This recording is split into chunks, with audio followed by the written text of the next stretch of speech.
तो इसका मतलब ये सज़ा बहुत मजबूत नहीं है। किसी लड़की को देखोगे तो अगला जन्म लड़की का होगा। अब इसका क्या जवाब दिया जाए? ये जितनी भी माँ बहनें दोपहर में बैठी थी यहाँ और जितनी आपको दिख रही हैं औरतें, मतलब क्या हुआ? ये सब पहले लड़कियाँ, ये सब पहले मर्द थे। ये औरतें जितनी हैं ये सब पहले मर्द थी। इन्होंने किसी लड़की को गलत नज़र से देखा होगा, तब इनको लड़की का जन्म हुआ है। मफ़हूम मुखालिफ, अगर दुनिया में कोई किसी लड़की पर गलत नज़र न डाले तो लड़की पैदा ही नहीं होगी। फिर पूछोगी नस्ल कैसे बढ़ेगी, मुआशरा कैसे परवान चढ़ेगा? गौर से देखा जाए तो ये शिक्षा, ये तालीम अकल में आने वाली नहीं है, अकल में आने वाली नहीं है। इसके अलावा जरा इस सजा को देखिए, फमन यामल मिस्काल ज़र्रतिन खैरन यरा व मन यामल मिस्काल ज़र्रतिन शर्रन यरा। जर्रा बराबर भी नेकी करोगे तो उसको भी देख लोगे, जर्रा बराबर भी बुराई करोगे तो उसको भी तुम अपने नामे अमाल में देख लोगे। अल-यौम ला तमलिकु नफ्सुन लिनफ्सिन शैआ। आज के दिन कोई नफ्स किसी नफ्स की मालिक नहीं है। आज के दिन तो सारे मामलात अल्लाह के इख्तियार में हैं। वल अम्रु यौमइज़िन लिल्लाह। आज के दिन सारे मामलात का मालिक अल्लाह है, उसी के हुक्म से सब कुछ होगा। पूरा पूरा बदला दिया जाएगा, कोई चीज किसी से छिपाई नहीं जाएगी। दुनिया में कोई अदालत ऐसी ही नहीं है जो हमें हमारी नेकियों का पूरा पूरा इनाम दे सके। एक आदमी समंदर में डूब रहा है, जर्जी साहब तैरना जानते हैं, वो मर रहा था, डूब रहा था, हमने तैर के उसको बचा लिया, उसको खींच के ले आए। बताओ उस बच्चे का बाप हमें क्या इनाम देगा? चलो गवर्नमेंट हमें क्या इनाम देगी?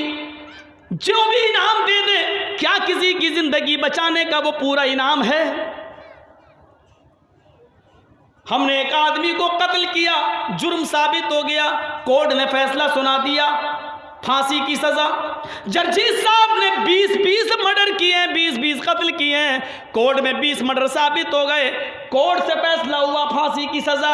एक कत्ल किया तब भी फांसी, 20 कत्ल किया तब भी फांसी। मुझे बताओ कि गवर्नमेंट ने, कोर्ट ने हमें जो फांसी की सजा दी है ये एक कत्ल की दी है, हमने तो 20 कत्ल किए, अभी 19 कत्ल की सजा बाकी है, ये कौन देगा? क्या दुनियावी कोर्ट हमें उन 19 कत्लों का बदला दे सकती है? क्या उसकी सजा दे सकती है? नहीं। इसलिए एक दिन डे ऑफ जजमेंट मानना पड़ेगा, एक दिन फैसले का दिन मानना पड़ेगा। उसी को कुरान कहता है मालिक यौमिद्दीन, वो कयामत के दिन का पूरा पूरा मालिक है। दुनिया में अगर तुमने किसी के साथ नेकी की है और कोई तुम्हें उस नेकी का पूरा बदला नहीं दे सका तो अल्लाह तुम्हें जन्नत में उसका बदला देगा। अगर तुमने 20-20, 100-100 कत्ल किए हैं, एक कत्ल की सजा दुनिया में मिली, अभी 99 कत्ल की सजा बाकी है जो तुम्हें अल्लाह रब्बुल आलमीन देगा।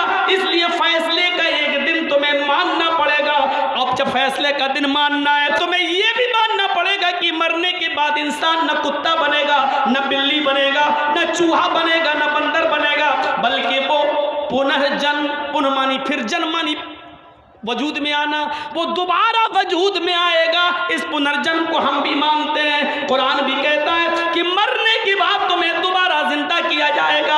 अयहसबुल इंसानु अन युतरका सुदा अलम यकुन नुतफतम मिन मनी युमना सुम्मा काना अलकतन फखलक फसव्वा फजअल मिनहु ज़ौजैनि ज़करा वल उन्सा अलैसा ज़ालिका बिक़ादिरिन अला अन युहयिल मौता। ऐ मेरे बंदे, क्या तू ये समझता है कि तुझसे हिसाब व किताब न लिया जाएगा, ऐसे ही छोड़ दिया जाएगा, मरने के बाद तुम्हें दोबारा जिंदा न किया जाएगा? नहीं नहीं।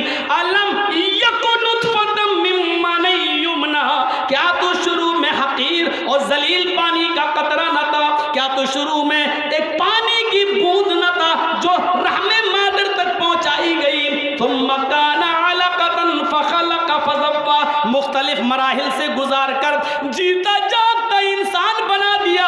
उसी पानी के कतरे से अल्लाह ने तेरे उंगलियों के पोर बनाए, उसी पानी के कतरे से तेरे नाखून बनाए, उसी पानी के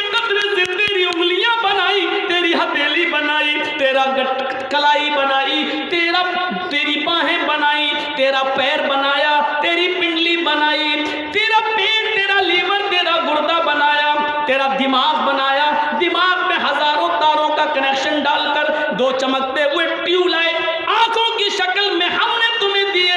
ये सारे काम हमने किए। तेरी माँ खाना खा रही थी और अल्लाह तेरी माँ के पेट के अंदर तेरा पैर बना रहा था।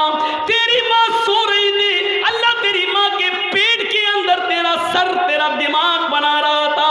तेरी माँ अपने कामों में मसरूफ थी, अल्लाह अपनी कारीगरी कर रहा था। कितनी बेगैरती है। ओह, दिल्ली से अपनी बीवी के लिए एक साड़ी भेजने वाला अपने गांव के आदमी के जरिए एक साड़ी भेजता है। साड़ी लाने वाला जब तुम्हारी बीवी को साड़ी देता है, बीवी अपने शौहर के बजाय उस साड़ी लाने वाले की तारीफ कर देती है, उसी के लिए अपना दिल खोल देती है। शौहर को पता चलता है, कमबख्त साड़ी मैंने दी, दिल उसको दे रही है। साड़ी मैंने भेजी, दिल का दरवाजा उसके लिए खोल रही है। आप अपनी बीवी की ये बेगैरती बर्दाश्त नहीं कर सकते। दिल्ली बैठे बैठे फोन उठा डाइन चुड़ैल, क्या है, साड़ी हमने भेजी, घूम रही उसके साथ, तलाक तलाक तलाक। तुम अपनी बीवी की इतनी सी बेगैरती बर्दाश्त नहीं कर सकते। साड़ी मैंने दी, तारीफ दूसरे की कर रही है। वो हमारा परवरदिगार इस बेगैरती को कैसे बर्दाश्त करेगा। पैर हमने बनाया, लीवर हमने बनाया, हाथ हमने बनाया, नाखून हमने बनाए, पोर हमने बनाए, दिमाग हमने बनाया, आंखें हमने दी, सुनने की ताकत हमने दी।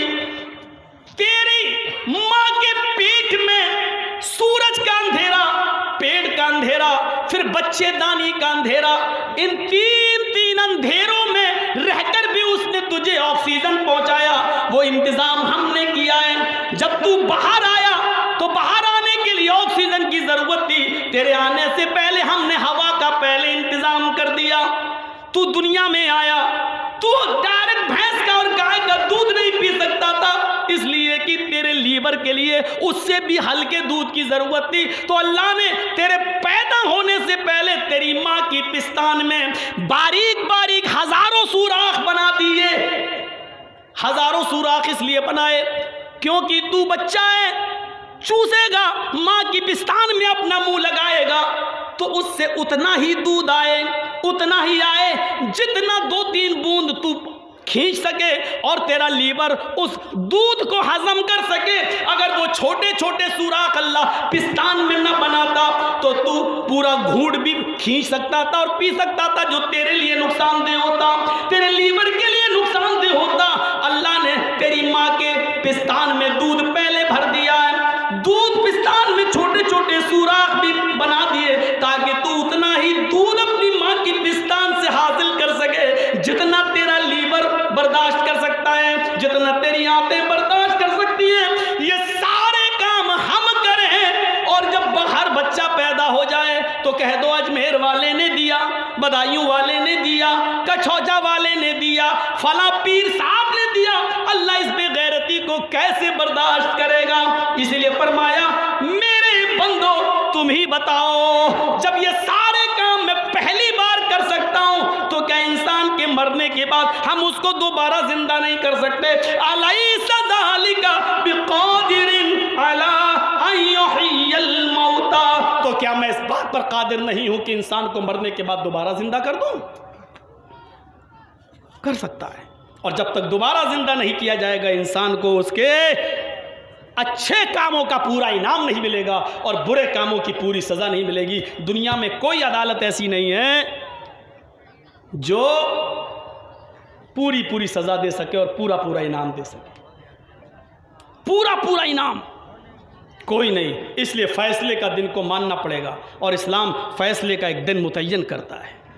मृत्यु जन्मम मृत्यु पश्चातम द्वितीय जन्मम भवति।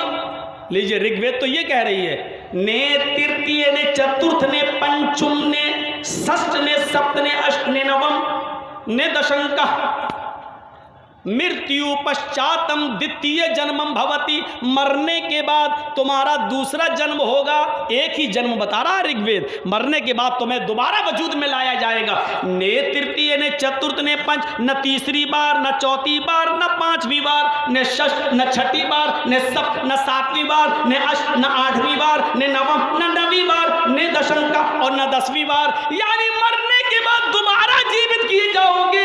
न कुत्ता बनोगे, न बिल्ली बनोगे, न चूहा बनोगे, न छछूंदर बनोगे, न आलू बनोगे, न टमाटर बनोगे, कुछ नहीं। ये सारी चीजें मरने के बाद एक दूसरा, इस ऋग्वेद ने क्लियर कर दिया है। इसलिए हमें और आपको इस दुनिया में मरने के बाद वाली जिंदगी के लिए तैयारी करना चाहिए। तो ये इस्लाम है। और अल्लाह ने ये क्यों कहा कि वमन यब्तगी गैरल इस्लामी दीनन, इस्लाम को छोड़कर कोई दूसरा दीन तलाश करोगे तो उसका कबूल नहीं किया जाएगा। इस्लाम मसावात सिखलाता है। आज किसी भी मंदिर में चले जाइए आप, ब्राह्मण के साथ आपने कभी किसी ठाकुर को पूजा करते हुए नहीं देखा होगा, किसी ठाकुर के साथ किसी वैश्य को पूजा करते हुए नहीं देखा होगा, किसी वैश्य के साथ किसी शूद्र को पूजा करते हुए नहीं देखा होगा। ब्राह्मणों के मंदिर में कभी आपने शूद्र को पूजा करते हुए नहीं देखा होगा, शूद्र के मंदिर में कभी किसी ब्राह्मण को पूजा करते हुए नहीं देखा होगा। ये इस्लाम की खूबी है, ये इस्लाम की खूबी है। कायनात की सबसे अजीम मस्जिद खाने काबा, पहली सफ में अजान की आवाज सुनकर सऊदिया का कोई गरीब इंसान, टैक्सी चलाने वाला, रिक्शा चला